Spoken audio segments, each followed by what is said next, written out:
And the last topic for this week. Wow, last time we talked about this was right before everything happened. Mm-hmm. Man. I hate so much that we recorded that, and then literally that evening, I'm in bed chilling, scrolling through like All messages, heck broke loose, and man. yeah, it's the world just lights on fire. If people don't know, we pre-record this podcast by 1 week. So last podcast, we literally we recorded the day it was announced, the Twitch Safety Advisory Council. Yeah. And then within 3 days, everything just went to crap. And we can't reshoot these. We only see each other once per week.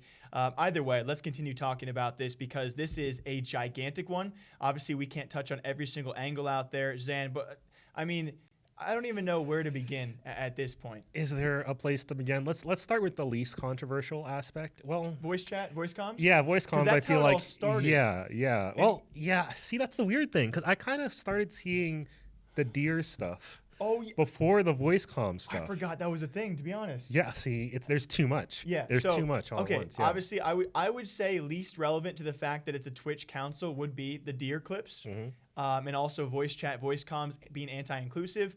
But even then, that was just the fluff on top. Yeah.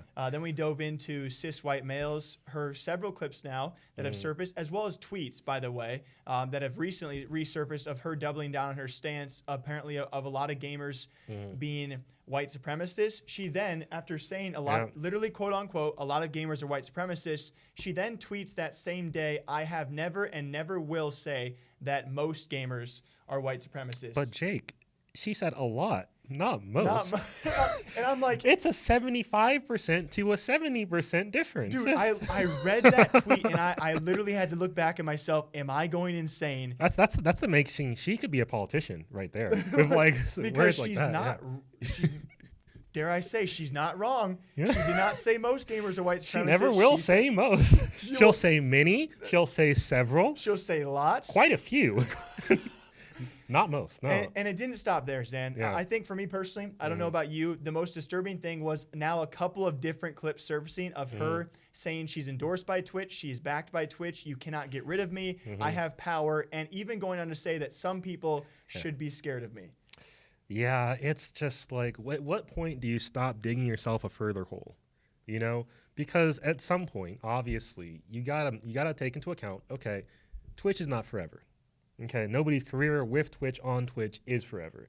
Where are you going after this? Where if somebody looks up your name and sees clips of you shouting at people on the internet, telling them to be afraid of you, like you just say things so well. That's a real. Sorry. No. Fair play. Fair play. Yeah.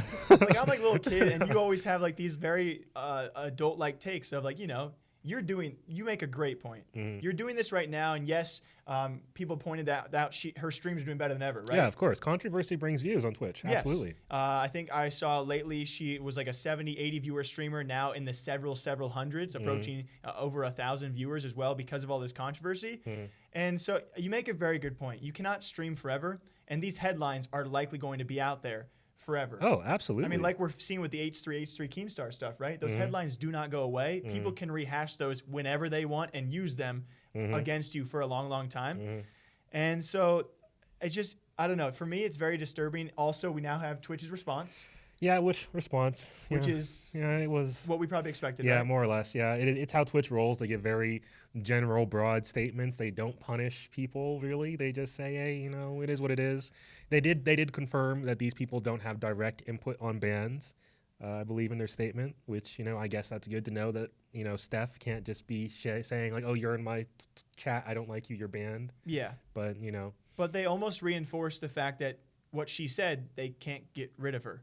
Because my final point is, if you have a council member who can say and do the things that she has done, at what point does Twitch finally step in? Of course, they have remarked now that the Twitch Council, the Twitch Safety Advisory Council, does not speak on the behalf of Twitch. I don't know exactly what that necessarily means. I don't know who they speak on the behalf of, if they're the Twitch Council. But obviously, they have now pointed out that she can say all these things and not be punished in any way. Right. So what can these guys say? What can these council members say? I don't know. I think I'm going to be keeping a close eye on Ko in the next few months, because I feel like out of all the people listed, there's great people on that list, but I feel like he's the most outspoken and the most likely to actively push for positive change in a council like this. If you see the clips that he has posted out there, Yeah. if you guys haven't, you should check him out. He has a couple clips on his Twitch page too right now. He is definitely wanting something to be done. He's wanting to make a change. Yeah, he's pushing. He really is like trying. So, and his thing, I think he actually stressed a lot with the ban system. But now you have Twitch saying that that's maybe not going to, I don't know. Yeah, who knows which way it'll go. I want to make sure that we do note that, yes, there are, I think Steph was getting at a point when she said voice comms aren't inclusive. She was getting at a point. I don't think that was a good point that she was making, because you can't have proper competitive sports with a team without communication in esports. You know, it's just not, it's not functional. You know, you can't be in text chat. You can't There's a reason why pro players talk to each other. You have to talk to each other, which I get the thought process of there are problems with, obviously, some people treat women differently just by hearing the sound of their voice.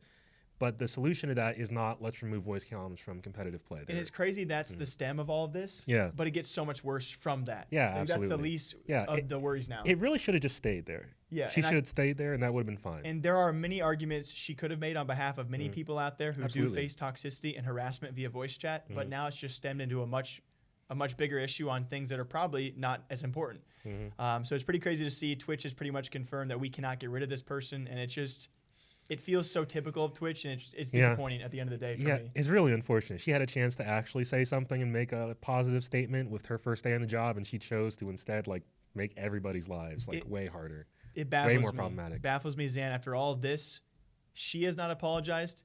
Twitch didn't apologize, and we're all just moving on. Like, okay, this is acceptable. Yeah.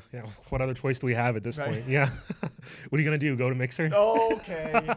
Jesus.